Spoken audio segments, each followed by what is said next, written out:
सच्चाई क्या है, किस तरह से मनोविज्ञान की शुरुआत हुई दोस्तों।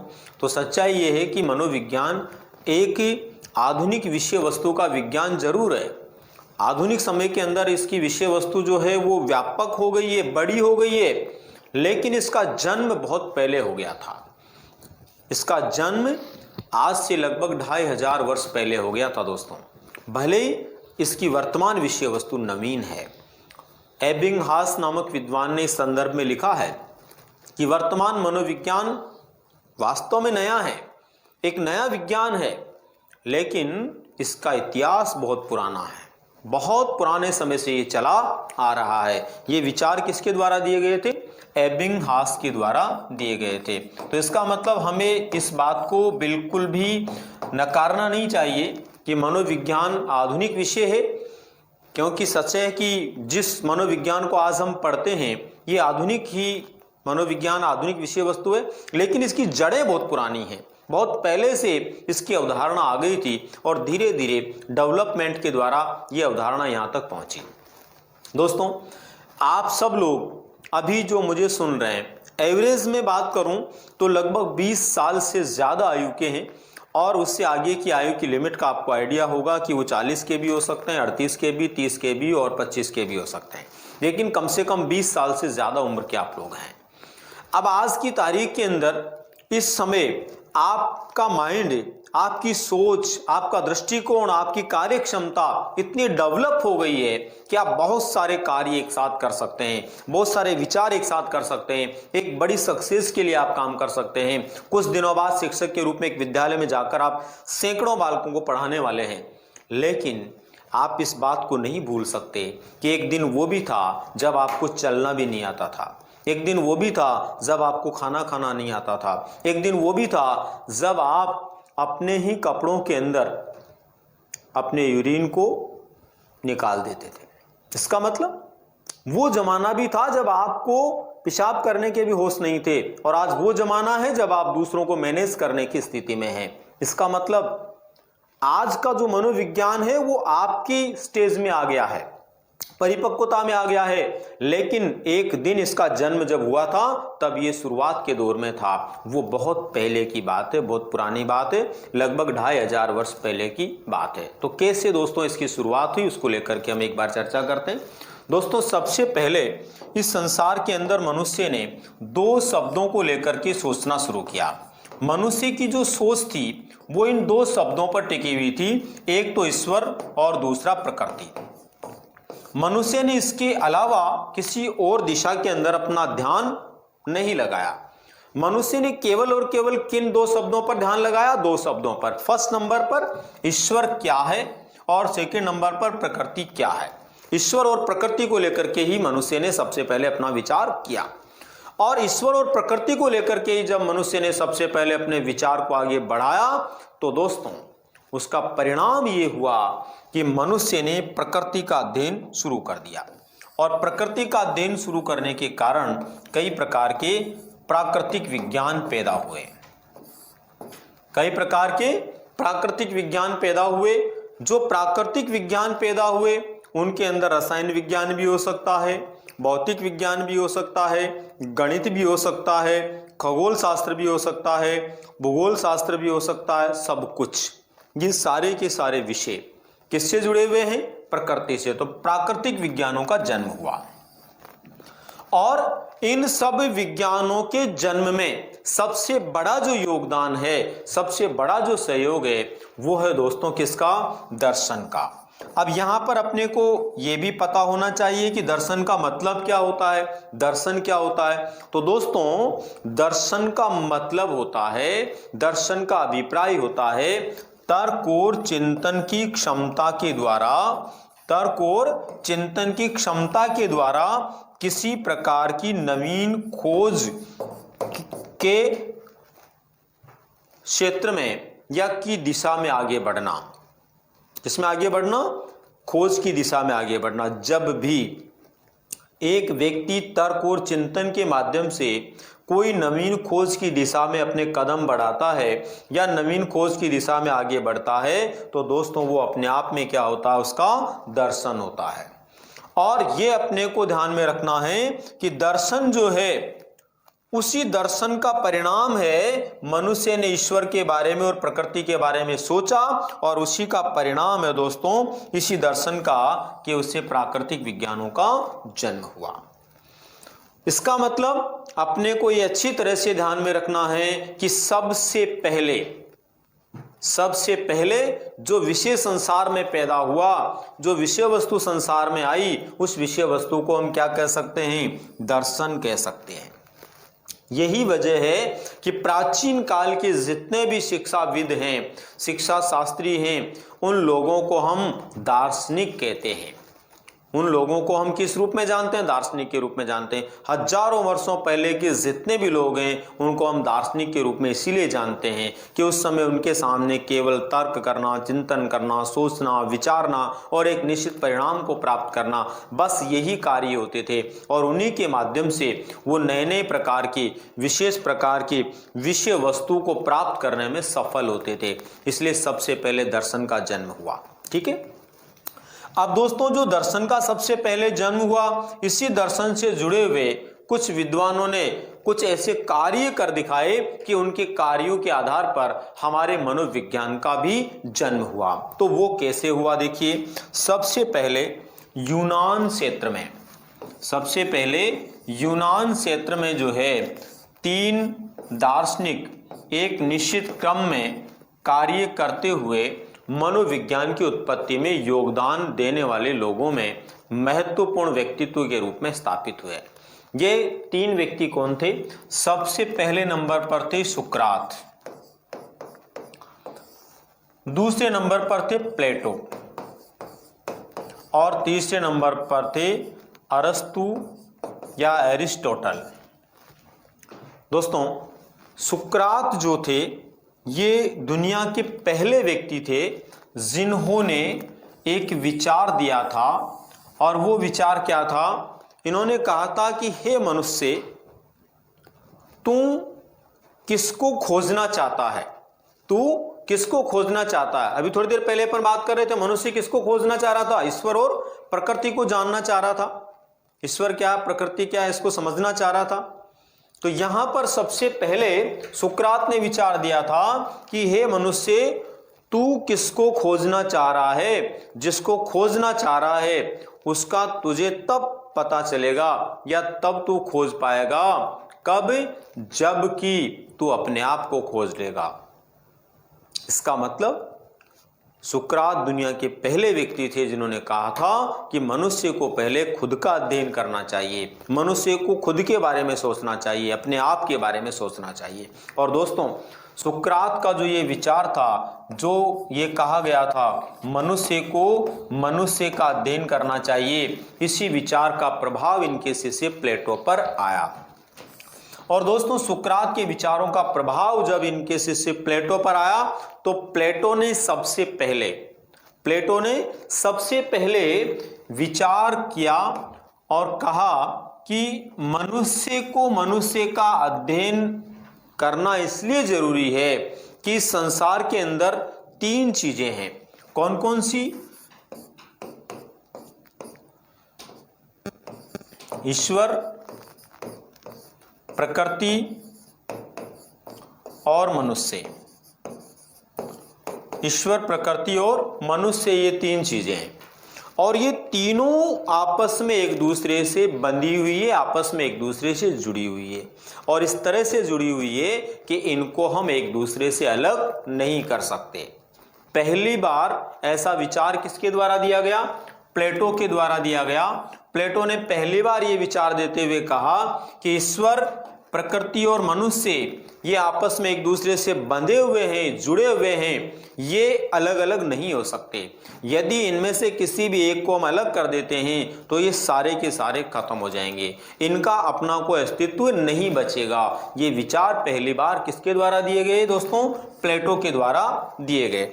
अब प्लेटो ने ये जो विचार दिया, इस विचार में इन्होंने क्या कहा? इन्होंने कहा कि सबसे पहले नंबर पर हम प्रकृति को लेकर के बात करें। प्रकृति का मतलब होता है दोस्तों पंच तत्व, और जो पंच तत्व इस संसार के निर्माण में अपना योगदान देते हैं। जल, वायु, प्रकाश, आकाश, मिट्टी, इस तरह से जो 5 तत्व हैं, ये 5 तत्व हैं इस संसार को बनाने वाले। इन 5 तत्वों से संपूर्ण संसार बना है। समझ रहे बात को आप? अब इन 5 तत्वों से संपूर्ण संसार बना हुआ है, इन्हीं 5 तत्वों से मनुष्य बना है। हमारा शरीर भी तो 5 तत्वों से मिलकर बना है। आपने कई बार सुना होगा, कई लोगों ने पढ़ा होगा, कई लोग कहते हैं, हमारे बुजुर्ग कहते हैं, समाज का हर व्यक्ति कहता, हर तबका कहता है, हर धर्मशास्त्र कहता है, सारा विज्ञान कहता है कि हमारा शरीर 5 तत्वों से मिलकर के बना है। कई बार आपने सुना होगा, घर, गांव, गृहस्थी, बस्ती, समाज में लोग कहते हैं मिट्टी का शरीर है, मिट्टी में मिल जाएगा। इसका मतलब हमारा शरीर भी उन 5 तत्वों से बना हुआ है और उन 5 तत्वों के कारण ही हम जिंदा हैं। उनमें से एक भी तत्व हमारे शरीर से अलग हो जाता है तो हमारा जीवन संभव नहीं है। जब व्यक्ति की मृत्यु होती है तब सबसे पहले हमारा साथ छोड़कर कौन जाता है? वायु जाती है। हवा हमारे शरीर से गायब हो जाती है और हवा के गायब होते ही हमारा शरीर मर जाता है। इसका मतलब एक भी तत्व हमारे शरीर से अलग हो गया, जबकि हकीकत देखा जाए तो सबसे हल्का वाला तत्व जो हमें दिखाई भी नहीं देता वो वायु तत्व होता है, और वही वायु तत्व सबसे पहले अपना साथ छोड़ करके जाता है। इस प्रकार से एक तत्व भी हमसे अलग हो जाए तो हमारा शरीर समाप्त हो जाता है। तो यहाँ पर प्लेटो ने कहा कि मनुष्य का शरीर 5 तत्वों से मिलकर के बना होता है, और जिन 5 तत्वों से मिलकर मनुष्य का शरीर बना हुआ होता है, जिन 5 तत्वों से मनुष्य का शरीर बनता है, वो 5 तत्व क्या है? प्रकृति है। इसका मतलब ये हुआ कि प्रकृति नहीं है तो मनुष्य नहीं है। मनुष्य का अस्तित्व तब है जब प्रकृति का अस्तित्व है। अगर प्रकृति का अस्तित्व नहीं है तो मनुष्य का कोई अस्तित्व नहीं है। मनुष्य का कोई अस्तित्व नहीं है। चलो नहीं,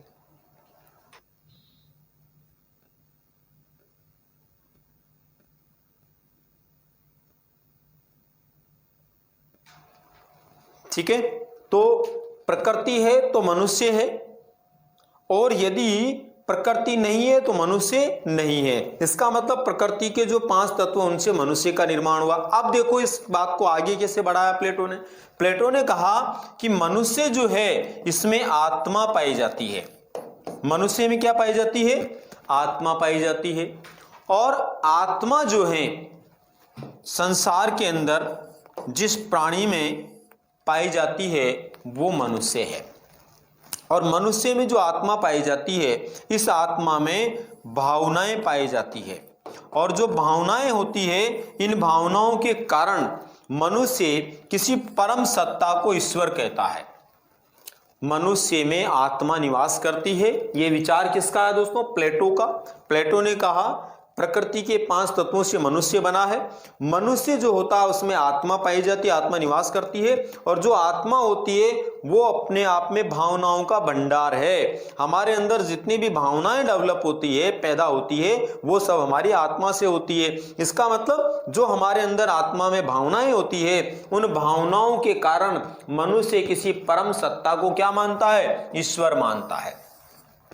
आज तक आप और हम में से किसी ने ईश्वर कहां पर है उसको नहीं देखा है। ईश्वर क्या है उसको हम नहीं जानते हैं। हम केवल और केवल कल्पना करते हैं, केवल और केवल हम सोचते हैं कि कोई सत्ता है जो ईश्वर है, कोई शक्ति है जो ईश्वर है, लेकिन सच में हमने उसको कभी देखा नहीं है। इसका मतलब ये हुआ कि सबसे पहले नंबर पर हमें ये विचार प्लेटो के द्वारा दिया गया, जिस विचार में प्लेटो ने कहा कि प्रकृति के 5 तत्वों से मनुष्य बना है। मनुष्य में आत्मा पाई जाती है। आत्मा के भावों से व्यक्ति किसी परम सत्ता को ईश्वर मानता है।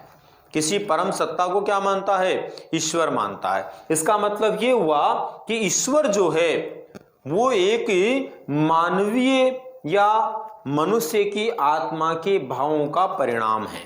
ये विचार प्लेटो के द्वारा दिए गए।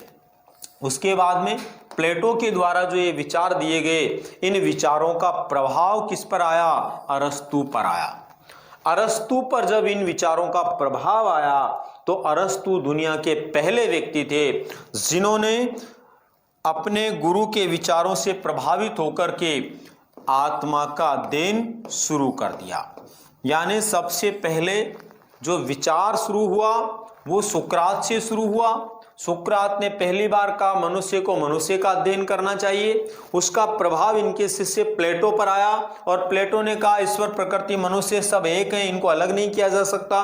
और मनुष्य के अंदर जो अपने आप में आत्मा का भाव होता है, उसी आत्मा के भाव के आधार पर वो किसी परम सत्ता को ईश्वर मानता है। और फिर इस विचार का प्रभाव इनके शिष्य अरस्तु पर आया, जिन्होंने आत्मा का अध्ययन शुरू किया। और दोस्तों, अरस्तु के द्वारा जो आत्मा का अध्ययन शुरू किया गया वो आत्मा का अध्ययन ही आगे चल कर के आधुनिक मनोविज्ञान बना, या उस आत्मा के अध्ययन का परिष्कृत रूप ही आधुनिक मनोविज्ञान बना। इसलिए मनोविज्ञान का सूत्रपात कहां से माना जाता है? आत्मा के अध्ययन से माना जाता है, जो किसके द्वारा किया गया था? अरस्तु के द्वारा किया गया था। और अरस्तु मूल रूप से दर्शन शास्त्री थे, तो इन्होंने दर्शन में ही सबसे पहले इसका अध्ययन शुरू किया था। इसका मतलब अरस्तु के द्वारा दर्शन में सबसे पहले जो आत्मा का अध्ययन शुरू किया गया वो ही चल करके मनोविज्ञान बना। इसलिए अरस्तु जो है आत्मा के अध्ययन के रूप में मनोविज्ञान के जनक के रूप में जाने जाते हैं। तो प्राचीन मनोविज्ञान के जनक या मनोविज्ञान के जनक कौन है? अरस्तु हैं। और अरस्तु के द्वारा ही मनोविज्ञान की विषय वस्तु की शुरुआत आत्मा के अध्ययन के रूप में दर्शन शास्त्र में की गई थी। अब दोस्तों बात आती है ये सारा का सारा समय कब था, ये सब कब हुए थे? तो दोस्तों अपने को ध्यान में रखना है, सुकरात ईस्वी पूर्व 5वीं सदी में हुए थे। सुकरात कब हुए थे? ईस्वी पूर्व 5वीं सदी में। उसके बाद में इनके शिष्य जो प्लेटो थे ये ईस्वी पूर्व 5वीं और 4थी सदी में थे। 5वीं सदी के अंदर ये पैदा हुए थे, ईस्वी पूर्व 4थी सदी तक ये इस दुनिया में थे। उसके बाद में इनके शिष्य अरस्तु जो थे ये ईस्वी पूर्व 4थी सदी में ही पैदा हुए थे और ईस्वी पूर्व 4थी सदी में ही दुनिया से विदा हो गए थे। यानी अरस्तु का जन्म जो है 384 ईस्वी पूर्व हुआ था और 322 ईस्वी पूर्व ये संसार से विदा हो गए थे। इस तरह से 4थी सदी में, ईस्वी पूर्व 4थी सदी में अरस्तु के द्वारा जो कार्य किए गए उन कार्यों से आत्मा का अध्ययन दर्शन शास्त्र में शुरू हुआ और यही आधुनिक मनोविज्ञान का आधार बना। इसलिए ईस्वी पूर्व 4थी सदी में मनोविज्ञान का जन्म हुआ था। सबसे पहले नंबर पर आपको ध्यान रखना है मनोविज्ञान का जन्म कब हुआ था? ईस्वी पूर्व 4थी सदी में हुआ था। अरस्तु के कार्यों से हुआ था। अरस्तु अपने गुरु प्लेटो से प्रभावित थे और प्लेटो अपने गुरु सुकरात से प्रभावित थे। ठीक है, अब यहां पर भी दो बातें आपको ध्यान में रखनी है दोस्तों, बड़ा कंफ्यूजन है। अभी भी एक भैया ने जो है एक कमेंट में लिखा है, और क्या लिखा है आप सुने उसको। लिखा है मनोविज्ञान के जनक, मनोविज्ञान के वास्तविक जनक, प्राचीन मनोविज्ञान के जनक, आधुनिक मनोविज्ञान के जनक कौन है? इनमें बड़ा कन्फ्यूजन है। तो ये कन्फ्यूजन इसलिए है दोस्तों कि सबसे पहले तो हम लोग क्या हैं? हम लोग बड़े भावुक लोग हैं और सबसे बड़ी बात यह कि हम बड़े अटपटे लोग भी हैं कि हम किसी एक मुद्दे पर, एक व्यक्ति पर या एक जगह पर टिकते नहीं हैं। हम कभी कौन सी किताब पढ़ते हैं, कभी कौन सी पढ़ते हैं, कभी किस व्यक्ति से पढ़ते हैं, कभी किस व्यक्ति से पढ़ते हैं। और जब जितनी किताबें हम पढ़ेंगे उतना ही हमारा कन्फ्यूजन बढ़ेगा। यदि जिंदगी में किसी भी दिशा में, किसी भी क्षेत्र में आपको सक्सेस प्राप्त करनी है दोस्तों, तो कन्फ्यूजन मिटाने का एक ही तरीका है, किसी एक पुस्तक पर या किसी एक व्यक्ति पर भरोसा करना सीख जाओ। जिस दिन आपने एक पुस्तक या व्यक्ति पर भरोसा करना सीख लिया तो आपकी सफलता आपको अपने आप मिल जाने वाली है। और जब तक आप ये कन्फ्यूजन अपने साथ में रखते रहे, जब तक आपने जो है व्यक्ति विशेष पर भरोसा नहीं किया, एक व्यक्ति के कहने के बाद दूसरे से ट्राई की, फिर दूसरे के बाद तीसरे से ट्राई की, फिर तीसरे से ट्राई करके वापस पहले के पास आ गए, फिर उसको कह रहे हैं साहब दूसरे ने ये बताया, तीसरे ने ये बताया, तुमने ये बताया, दोस्तों उससे सामने वाले के कोई फर्क नहीं पड़ने वाला। सामने वाले को तो जो पता वो बताने वाला है, लेकिन तुम इतने कंफ्यूज हो जाओगे कि तुम्हारे कंफ्यूज होने के कारण परीक्षा में जाते जाते सारे फ्यूज उड़ जाएंगे और 30 प्रश्न सही करने की जगह 3 प्रश्नों पर आकर अटक जाओगे। इसलिए ध्यान रखो, आप व्यक्ति विशेष पर, पुस्तक विशेष पर भरोसा करना सीखो। भरोसे पर दुनिया टिकी हुई है। ठीक है, अब ये सारे के सारे जनक कौन है और क्या हैं, किस तरह से हैं, ये सारे के जनक और सारे के सारे विचार ऑटोमेटिक आते जाएंगे जब इनका नंबर आएगा। मैं बीच में कोई कुछ बताने वाला नहीं हूं कि कौन सा जनक मैं कहां बता दूं, कैसे बता दूं। आप अगर शुरू से लेकर लास्ट तक प्रत्येक क्लास को देखते हैं तो आपको सारे जनक और सारे कंफ्यूजन दूर होते हुए नजर आएंगे। और सब कुछ पढ़ने के बाद भी दोस्तों कभी कभी ऐसा होता है कि सब कुछ पढ़ने के बाद भी कुछ मुद्दे, कुछ बिंदु ऐसे होते हैं जो हमारे दिमाग से अलग नहीं हो पाते, या यूं कहें दोस्तों कि हम उनको अलग कर ही नहीं पाते। हमारे माइंड में वो बात ऐसे फिट हो जाती है कि सामने वाला कितना ही विश्वास से कह दे, फिर भी अपने को लगता है कि यार ऐसा नहीं, ऐसा ही होगा।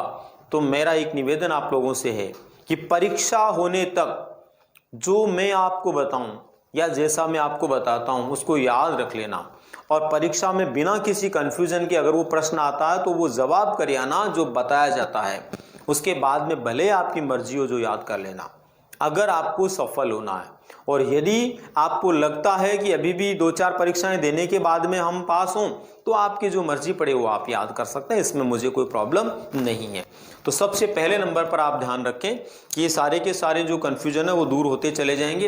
एक एक को लेकर के हम बात करेंगे, लेकिन पहले स्टेप की बात हम कर चुके हैं। मैं आपको बता चुका हूं प्राचीन मनोविज्ञान का या मनोविज्ञान का जनक कौन है, अरस्तु है, क्योंकि अरस्तु ने सबसे पहले ईस्वी पूर्व 4वीं सदी में आत्मा का अध्ययन शुरू किया था दर्शन शास्त्र में, दर्शन शास्त्र की शाखा के रूप में। और इस प्रकार से दर्शन शास्त्र की शाखा के रूप में अरस्तु के द्वारा किए गए कार्यों से मनोविज्ञान की शुरुआत हुई। अब इसके बाद में बात आती है दोस्तों, कभी कभी क्या होता है, कुछ विद्वान जो है विचारों के अंदर फ्रैक्शन पैदा कर देते हैं।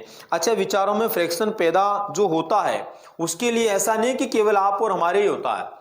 आप और हम तो विद्यार्थी लोग हैं, मैं भी एक विद्यार्थी हूं मनोविज्ञान का, आप भी एक विद्यार्थी हैं। अपने सारे विषयों के मिलाकर के आप भी पुस्तकों को पढ़कर के अपने नॉलेज को बढ़ाते हुए किसी सक्सेस की दिशा में जाना चाहते हैं।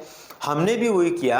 ऐसा तो है नहीं कि हम जब पैदा हुए तब किताब लेकर पैदा हुए थे या मनोविज्ञान की किताब हाथ में लेकर के आए थे और उसको हम वैसे के वैसे ही बोलने लग गए।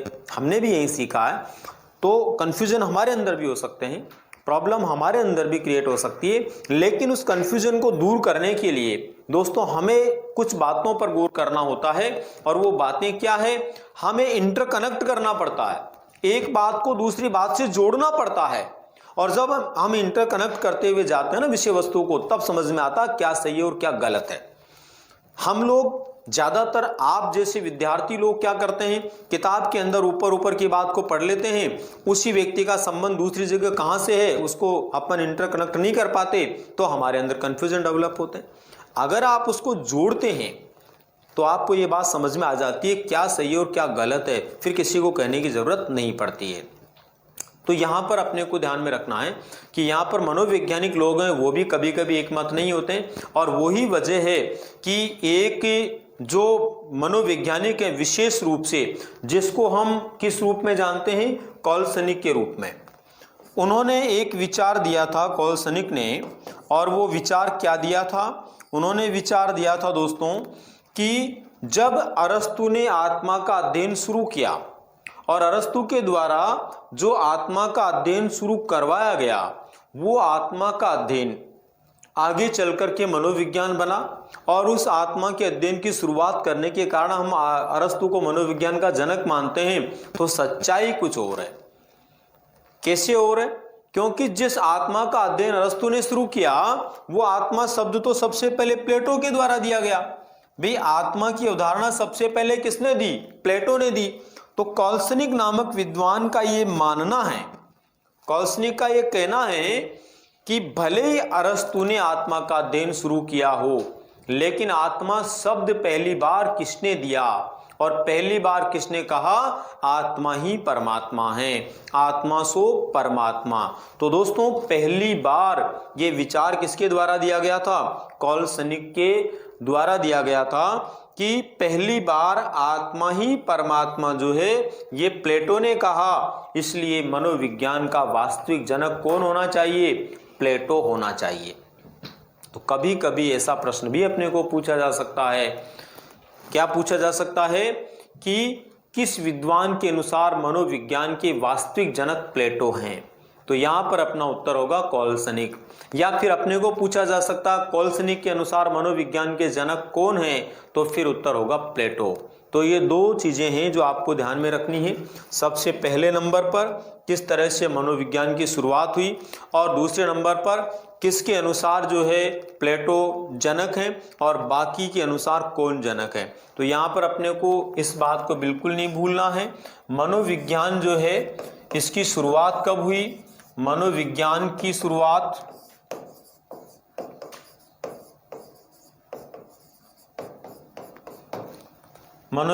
शुरुआत हुई दर्शन में ईस्वी पूर्व 4वीं सदी में। ये लाइन अपने को बिल्कुल ध्यान में रखनी है। सेकंड नंबर पर हमें ध्यान में रखना है दर्शन में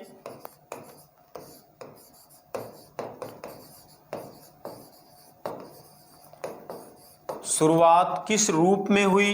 तो दर्शन में शुरुआत आत्मा का अध्ययन के रूप में हुई। दर्शन में मनोविज्ञान की जो शुरुआत हुई दोस्तों, वो किस रूप में हुई? आत्मा का अध्ययन के रूप में हुई। इसके बाद में बात आती है दर्शन में शुरुआत आत्मा का अध्ययन के रूप में हुई, किसके द्वारा हुई? तो किसने इसकी शुरुआत की? किसने शुरुआत की? तो इसका आंसर अपने को ध्यान में रखना है, अरस्तु ने इसकी शुरुआत की। ठीक है, ईस्वी पूर्व 4वीं सदी में इसकी शुरुआत हुई। दर्शन शास्त्र के अंदर इसकी शुरुआत हुई, आत्मा के अध्ययन के रूप में इसकी शुरुआत हुई और अरस्तु के द्वारा शुरुआत हुई। यहाँ तक एक इसके बाद में अपने को ये लाइन ध्यान में रखनी है कि प्राचीन मनोविज्ञान ऑब्लिक मनोविज्ञान, प्राचीन मनोविज्ञान ऑब्लिक मनोविज्ञान, केवल मनोविज्ञान शब्द आए तो भी और प्राचीन मनोविज्ञान शब्द आए तो भी, और फिर इसका जनक पूछे तो उसका राइट आंसर भी क्या होगा? अरस्तु होगा। यानी प्राचीन मनोविज्ञान या मनोविज्ञान का जनक कौन है? अरस्तु है, क्योंकि सबसे पहले अरस्तु ने ही आत्मा के अध्ययन के रूप में दर्शन शास्त्र में इसकी शुरुआत की थी। लास्ट में इसके अंदर ये लाइन आपको ध्यान में रखनी है, कॉलसनिक के अनुसार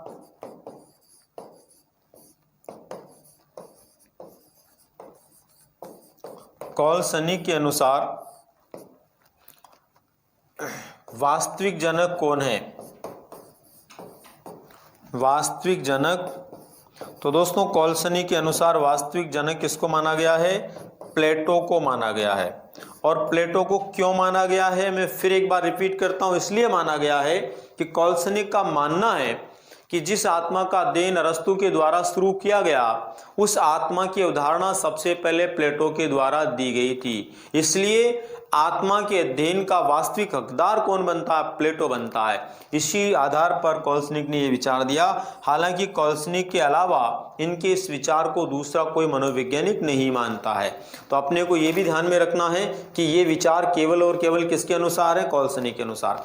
बिना किसी विद्वान का नाम दिए हुए यदि अपने को ये पूछा जाता है कि मनोविज्ञान या प्राचीन मनोविज्ञान का जनक कौन है, तो वहां पर अपने को अरस्तु ही उत्तर देना है, उसके अलावा वहां पर कंफ्यूज नहीं होना है। राइट। अब इसके बाद में बात आती है कि ये मनोविज्ञान की शुरुआत जो है ईस्वी पूर्व 4वीं सदी में हो गई, तब से लेकर के आधुनिक समय में मनोविज्ञान बना। इसके बीच में क्या हुआ? तो दोस्तों इसके बीच में मनोविज्ञान को या मनोविज्ञान की विषय वस्तु को एक लंबी, एक मान के चलिए कि यात्रा करनी पड़ी या एक लंबी दूरी तय करनी पड़ी, एक लंबे समय तक उसको उसी रूप में चलना पड़ा। और फिर धीरे धीरे लोगों की सोच में, विचारों में, तार्किकता में अंतर आने लगा, और जैसे जैसे तार्किकता में अंतर आने लगा वैसे वैसे उसी के अनुसार जो है हमारा जो वर्तमान मनोविज्ञान है वो पैदा हुआ। दोस्तों ये अपने को बिल्कुल भी नहीं भूलना है कि मानव ने जैसे जैसे प्रगति की वैसे वैसे उसकी तार्किकता में भी वृद्धि हुई है। या दूसरी भाषा में यूँ कह सकते हैं, जैसे जैसे मनुष्य की तार्किकता और उसके चिंतन में वृद्धि हुई है, वैसे वैसे मनुष्य ने प्रगति की है। और जैसे जैसे मनुष्य ने प्रगति की है, वैसे वैसे ही मनुष्य की प्रगति के साथ साथ मनोविज्ञान जो है वो भी प्रगति करता हुआ चला गया और आज का मनोविज्ञान अस्तित्व में आया। अब ये जो इसकी पूरी यात्रा है वो किस प्रकार से हुई और किस तरह से मनोविज्ञान ने अपनी यात्रा को पूरा करते हुए वर्तमान स्वरूप को प्राप्त किया, इसको लेकर के जो है हम एक एक बिंदु को, एक एक कार्य को या एक एक विचार को समझने का प्रयास करेंगे। और जब एक एक विचार को समझने का प्रयास करेंगे तभी हमें ये बात बहुत ढंग से समझ में आएगी कि मनोविज्ञान आखिर किस प्रकार से वहाँ से लेकर यहाँ तक की यात्रा को पूरा करता हुआ आधुनिक मनोविज्ञान के रूप में अस्तित्व में आया।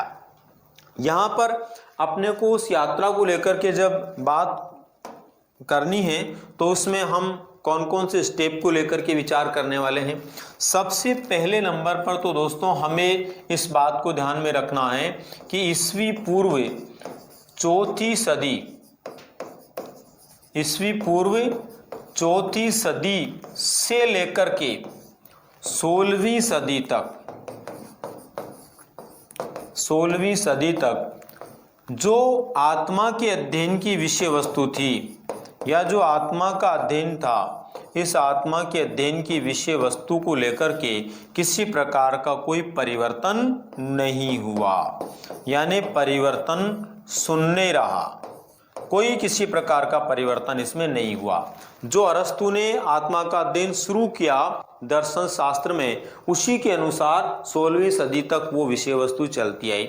और यदि हम 16वीं सदी को लेकर के तुलनात्मक दृष्टिकोण से देखें दोस्तों, तो ईस्वी पूर्व चौथी सदी का मतलब लगभग 400 वर्ष और 16वीं सदी का मतलब लगभग 1600 वर्ष, ऐसे करके लगभग 2000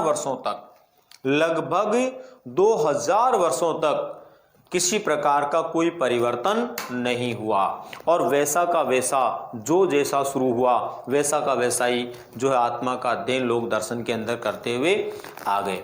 16वीं सदी कई किताबों में पढ़ने को क्यों मिलती है, या यूँ कहें कि कई लोग ये बात क्यों बता देते हैं दोस्तों, इसलिए बता देते हैं कि मूल रूप से जो इसमें परिवर्तन हुआ, इसकी परिभाषाओं में परिवर्तन हुआ, इसके अभिप्राय में परिवर्तन हुआ, उसकी शुरुआत का दौर 16वीं सदी से माना जाता है। इसीलिए ज़्यादातर विषय वस्तु पढ़ने को जो हमें मिलती है वो कब से मिलती है, 16वीं सदी से मिलती है। इस कारण से कई लोग जो हैं डायरेक्ट 16वीं सदी से इसकी बात करना शुरू कर देते हैं, पर आपको ध्यान रखना है परीक्षा के दृष्टिकोण से बहुत अंदर से बहुत बारीकी से प्रश्न पूछे जाते हैं और वहाँ से प्रश्न पूछे जाते हैं जहाँ तक हम सोच भी नहीं पाते हैं। इसलिए हम बिल्कुल उस मुद्दे से, उस जीरो से, उस स्थान से विषय वस्तु को ध्यान में रखेंगे कि प्रश्न कहीं से भी पूछा जाए तो अपना उत्तर बिल्कुल गलत नहीं हो। अब यहाँ पर बात आती है दोस्तों कि 16वीं सदी से लेकर के आज के समय तक जो परिवर्तन हुए वो कैसे कैसे हुए, उन परिवर्तनों को किस तरह से एक दिशा मिली और किस तरह से परिवर्तन होकर के यहाँ तक पहुँचे। क्योंकि जब तक कोई भी परिवर्तन या जब तक किसी भी प्रकार की किसी व्यवहार की स्थिति या यूँ कहें कि किसी नवीनता की स्थिति पैदा नहीं होती, जब तक कोई दिशा नहीं मिलती। संसार में कोई भी व्यक्ति डेवलपमेंट करता है, कोई भी व्यक्ति कोई नया निर्माण करता है, तो उस नए निर्माण में या प्रगति के अंदर कहीं न कहीं से किसी न किसी क्षेत्र से उसको एक दिशा की प्राप्ति होती है। और जब उसको एक दिशा की प्राप्ति होती है तभी वो व्यक्ति किसी एक निश्चित परिणाम की प्राप्ति को करता है। यूँ मान के चलिए संसार में प्रत्येक व्यक्ति डेवलपमेंट भी प्राप्त करता है दोस्तों, तो किसी न किसी का सहयोग उसको होता है। वो सहयोग विचारों के रूप में हो सकता है, वो सहयोग अर्थ के रूप में हो सकता है, वो सहयोग मानसिक रूप से व्यक्ति को सपोर्ट करने में हो सकता है, शारीरिक रूप से सहयोग हो सकता है। बिना सहयोग के व्यक्ति आगे नहीं बढ़ता है। लेकिन जो सहयोग की शुरुआत होती है वो किसी न किसी घटना से शुरुआत होती है। कोई न कोई घटना होती है जो घटना व्यक्ति को एक निश्चित दिशा में काम करने के लिए, एक निश्चित दिशा में आगे बढ़ने के लिए प्रेरित करती है और फिर उसी दिशा में व्यक्ति जब काम करता है तो एक परिणाम की प्राप्ति करता है। तो दोस्तों जब हम विस्तार से बात करेंगे कि ये 16वीं सदी तक किसी प्रकार का कोई परिवर्तन नहीं हुआ, परिवर्तन शून्य नहीं हुआ, तो फिर 16वीं सदी में ऐसा क्या हुआ, 16वीं सदी के अंदर ऐसी कौन सी घटना घटित हुई, 16वीं सदी में ऐसा कौन सा विचार आया जिसकी वजह से इसमें परिवर्तन होने लगे, उसको लेकर के हम बहुत विस्तार से इसके संदर्भ में बात करने वाले हैं और सीखने वाले हैं, समझने वाले हैं। दोस्तों, आज जो है शुरुआत में हमने जिन मुद्दों पर चर्चा की, मूल रूप से इस बात को लेकर के हमने विचार किया कि आखिर मनोविज्ञान क्या है, मनोविज्ञान की शुरुआत में कौन से लोगों का योगदान रहा, किस प्रकार से मनोविज्ञान जो है सबसे पहले कुछ लोगों के कार्यों की वजह से अस्तित्व में आया, और फिर किस प्रकार से उसी प्रकार की विषय वस्तु जब लोगों ने दर्शन शास्त्र के साथ में पढ़ते हुए आगे बढ़ाई तो एक मनोविज्ञान की या आधुनिक मनोविज्ञान की जो संरचना है उसके रूप में वो प्रकट हुई। तो सबसे पहले नंबर पर जिस मुद्दे को लेकर हमने चर्चा की वहाँ से भी तुम्हें प्रश्न पूछा जा सकता है। अगली क्लास में जब हम कल बात करेंगे सबसे पहले 16वीं सदी में जो परिवर्तन हुए या 16वीं सदी से क्या क्या परिवर्तन हुए उसको लेकर के हम बात करने वाले हैं, और फिर उसके बाद में आगे से आगे बढ़ते हुए हम लोग जो हैं मनोविज्ञान के वर्तमान स्वरूप तक पहुंचेंगे। आधुनिक समय में मनोविज्ञान किस प्रकार से अस्तित्व में आकर के कौन कौन से क्षेत्र में काम कर रहा है उसको लेकर के हम चर्चा करेंगे। कोशिश करेंगे कि कोई प्रश्न आपका जो है इधर उधर से नहीं आए, लेकिन आप लोगों को पूरी तल्लीनता के साथ में समझना चाहिए, सीखने का प्रयास करना चाहिए। दोस्तों, एक बात और आप ध्यान में रखें, एक तो बहुत सारे जो लोग हैं अभी बार बार बीच बीच में जो कमेंट्स करके कई प्रश्न पूछ रहे हैं, वो ध्यान दें इस बात पर, किसी भी सूरत में मैं टॉपिक से हट करके किसी प्रश्न का जवाब देने वाला नहीं हूँ। मैं केवल उसी प्रश्न का जवाब आपको दूंगा जो टॉपिक से जुड़ा हुआ है, या यूं कहें कि जिस बिंदु को लेकर मैं आपको बता चुका हूँ। जिस बिंदु को मैंने बता दिया, बताने के बाद भी आपको कोई बात समझ में नहीं आ रही, कोई कन्फ्यूज़न है, तो आप उसके लिए कमेंट करें, उसका मैं ज़रूर जवाब दूंगा। लेकिन आप एडवांस के अंदर जो है पहले यूनिट की बात चल रही है और चौथे के बारे में आप लिख रहे हैं, तीसरे के बारे में लिख रहे हैं, दूसरे के बारे में लिख रहे हैं, पहले यूनिट के अंदर भी हम परिभाषा की बात कर रहे हैं और आप उसके व्यवहार या उपयोगिता को लेकर प्रश्न पूछ रहे हैं, तो वहाँ पर कभी भी हम सीख नहीं पाएंगे।